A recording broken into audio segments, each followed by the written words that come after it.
From my perspective, and I'm not Berkshire Hathaway, and that's obvious because I don't have hundreds of billions of dollars to my name. Okay, these guys know what they're doing. Charlie and Warren are both legends, but if their MO has been to find no-brainer opportunities that are easy to identify and it's almost guaranteed returns in the long term, that's conceptually how I think about their investment strategy. And I'd love for you to, because you are very familiar with how they operate, I'd love to hear your thoughts on this. But isn't Tesla today, hasn't it approached the almost no-brainer category that in the long term it's going to be around and it's going to have a huge impact? And the reason why I say this is they're profitable. Maybe the valuation is very rich for someone like a Warren or Charlie, but you have the NACS adoption from other automakers, which gives, I think, Tesla, hey, like they know what they're doing kind of point. And then you also have Elon being courted by basically every country in the world to build factories in their country. Isn't that enough data that says this seems like a no-brainer opportunity? How do you think about that? I would love to hear your thoughts on if this is something that maybe Berkshire Hathaway would even be willing to recognize, or is it just like we shouldn't be thinking about it that way?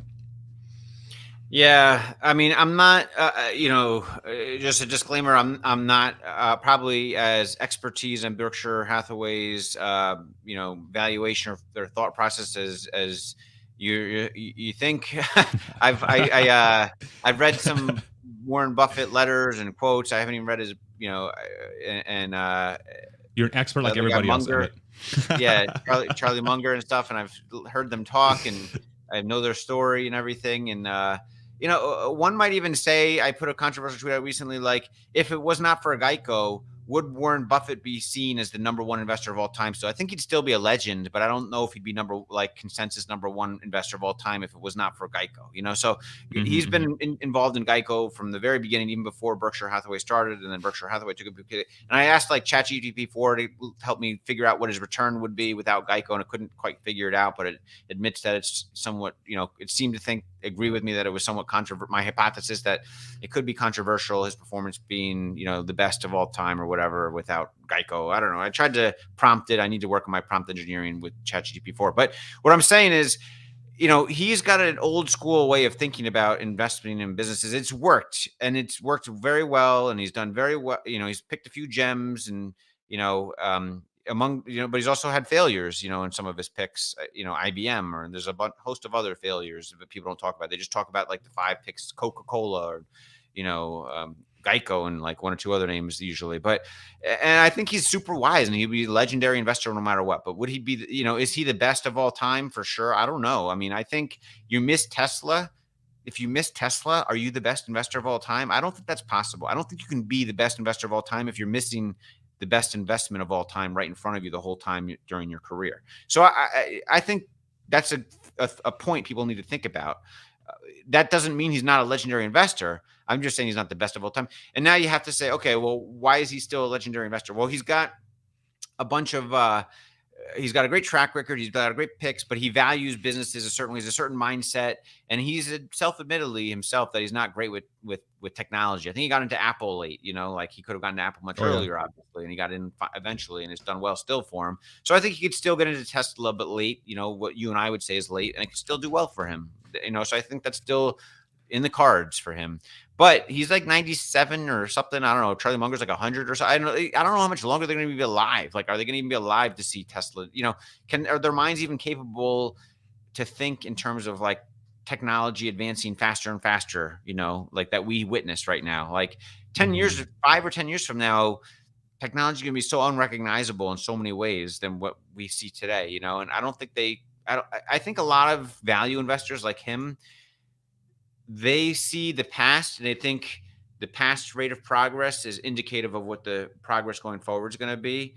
And I don't think that's true. And I think that's the weak point for value investors and tech companies. So you just have to pick the right tech companies that are going to be part of that curve. And if you do, you can outperform the value investors greatly. So I think, we had Drew Dixon on our channel, Matt and I, the last interview I did with Matt on Good Soul, we did with Drew Dixon, who's a bear and a value investor. And I'm not saying he's wrong, but his viewpoint is that the legacy guys are going to find a way. And, I think he kind of has a similar viewpoint that, um, the technology of Tesla is nothing too special that others can't reproduce, and it's not going to continue innovating faster. Like the innovation of Tesla is mostly done, or the others are going to catch up. So it's just I just don't think that mindset works going forward if you want to be considered the best investor of all time. I don't think he wants to be considered that, but that's what many people anoint him as, the best investor of all time. And does that make sense? No, A lot of it stuff. does. No, it does. It makes perfect sense.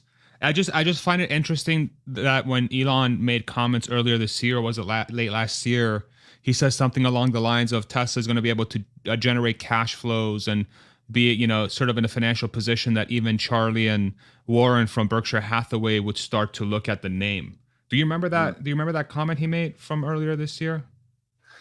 I remember something about. Year? Where was that? Where was that question? So tell me again. I want to say it was like quarterly earnings call. Someone in the comments, if you remember, Elon talked about that it would start becoming a like a story that people like Charlie and Warren, Berkshire Hathaway, would start to think about getting into. And I just comment on them in the past, like if they had a chance to invest a while back, but they never did. Or so I heard him mention that a few times. I don't remember him saying that. But maybe he did in like a off the cuff remark to an answer in an annual meeting like last year or something like that. It's possible. Yeah. But I'm not sure I didn't take it like, maybe it was at the valuation Tesla was at when it was like $150 or so. I don't know. But when it was like 500 billion or less, but yeah, I don't know. Yeah.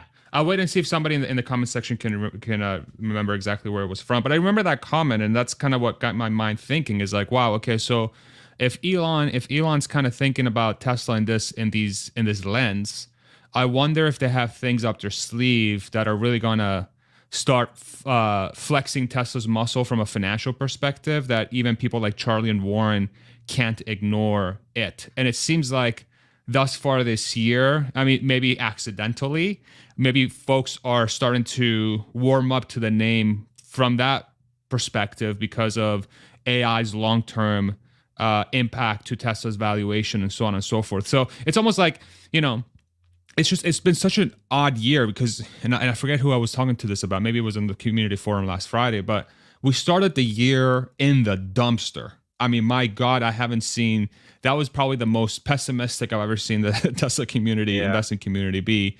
And then now, what, 6 months later, we're nowhere near all-time highs, but everybody's quite cheerful. Elon Musk is making all these rounds.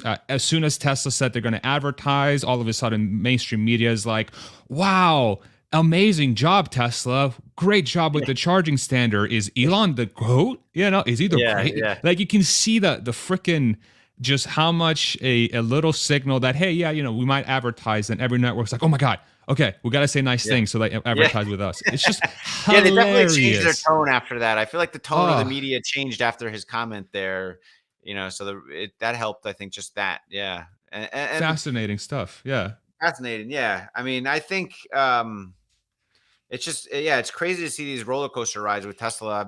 You and I have both been on many of them where it goes up and down, and the emotions and the toxic. There's multiple cultures, subcultures within factions within Tesla now. There's like the toxic maximalists that, then there's like realists, and there's skeptics that are still bulls, and there's like lots of sub factions. But I feel like the most toxic people, I think a lot of them got burnt out and flushed out. The people that were just like pure gamblers on short-term call options or whatever, a lot of them just got completely burnt out in this last kind of flush down to $100 a share. And so it's been a nice kind of cleansing to get rid of some of that. I don't see as much of that as I used to see, which is nice. The Tesla to the moon, I don't know. It just used to be over the top sometimes. And I was like, oh my gosh, there's crazies in this Tesla. And there's still crazies like any community, but I just think there's less of it now than there used to be. I agree 100%. Let me ask you this question, because we did this exercise with a community forum a couple of weeks ago. Think about your investing journey, and then think about the last 12 months in the Tesla name. So like between, what was it, around the September and January, February, where it was extremely challenging to sort of separate, it seemed like, to separate signal from noise when it came to the Tesla story. What are some of the lessons you've learned during that period of time that you could share with everyone that might be of value? Like, is there something new that you learned in the last 12 months, call it? Something new. Or something that really stuck out as like, man, this thing keeps repeating over and over again. It's so important to have this in mind. Like what's something that Yeah. sticks out? Yeah, I mean, I think the thing that sticks out the most is the product. Like, you have to go back down to like first principles investing is like for Tesla is nice in that I can touch and feel and use the product. Unlike something like Snowflake, which I don't know, or Palantir, I don't know what the frick their product. You know, people talk about those stocks. I can't get behind that because I don't understand their product or software. I don't use it. I don't know it. But I can use and touch and feel and use a Tesla. And I can talk to other people that do that, and I can get their experience. And if I can just remember that it's the best product, and I still think it's the best product, and everyone around me who buys one loves their Tesla, then as long as that's the case, I know my investment thesis for Tesla long term is still firm, as long as they're still producing them profitably, which they were, and then when they were squeezing margins so much, that's what worried me when Elon's like, well, we could hypothetically, if we wanted to sell them for even money and then make money in the future, because he's so, but I still believe in the long-term picture, but I can still see Tesla in that case getting valued, much less than it was at that time potentially, and be very painful if Tesla was selling cars at cost, basically, if they wanted to actually do that. But I still remember I still know the product is the best, and if I started seeing other cars, the Rivian is a great product for a pickup truck, right? But if I started seeing like people buying Polestars and Mach E's and, whatever, e-trons like crazy. If I start seeing that a lot and people saying, I love this better than my Tesla, so much better, or if I saw some more anecdotes to that in the real world or even on YouTube channels, like by real people, then I would just start second guessing, like, maybe I should exit some. But that seems to be so far from the truth that, as long as I know the product is the best, and even if there's another product that's competitive, like maybe the Rivian pickup truck, they can't produce it profitably. It's got to be a product that's competitive to Tesla, that's being produced profitably. Then I have to start thinking my second. Then I really second guess my thesis, my long-term investment thesis on Tesla potentially. But I just don't. I don't see that happening. If that makes sense, that's where I have to go to if I see the stock getting killed. I have to go to like, what's the first principle investment thesis here? Yeah. No, thank you for sharing that.